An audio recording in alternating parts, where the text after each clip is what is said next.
La parole est à Madame Véronique Louwagie. Merci, Monsieur le Président. Ma question, à laquelle s'associent toutes mes collègues députés UMP, s'adresse à Monsieur le Premier ministre. Je vais vous parler de personnes qui nous aident à donner la vie et auxquelles chacune d'entre nous avons eu recours à un moment très important de notre existence. Il s'agit des sages-femmes.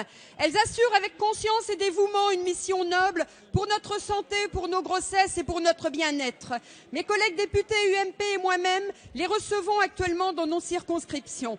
Monsieur le Premier ministre, les sages-femmes sont en grande souffrance.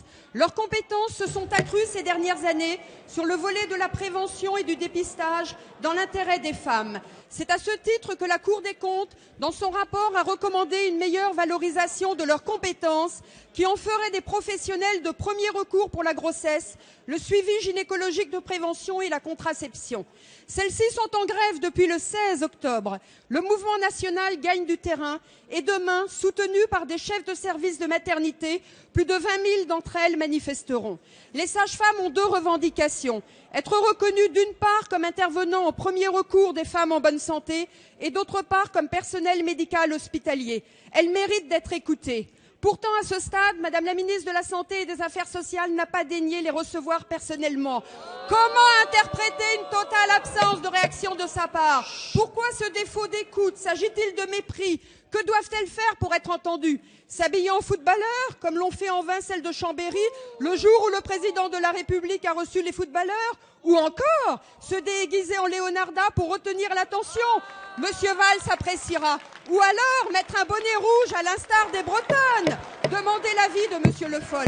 Monsieur le Premier ministre, j'ai deux questions. Allez-vous demander à Madame Touraine de recevoir personnellement les sages-femmes ou allez-vous le faire vous-même? Et seconde question, quelle est votre position sur leurs légitimes revendications? Merci Madame. La parole est à Madame Marisol Touraine, ministre des Affaires sociales et de la Santé.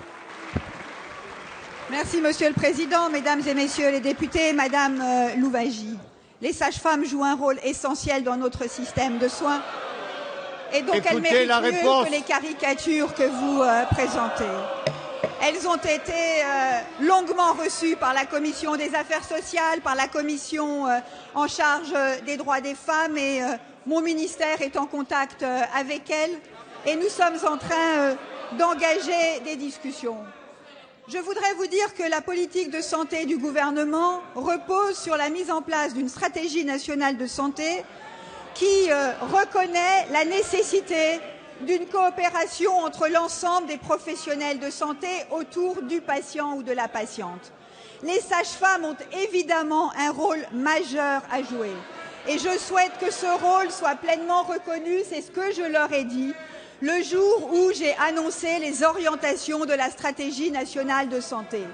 Les sages-femmes jouent un rôle au moment de la naissance, avant la naissance pour accompagner la maternité, elles jouent un rôle après.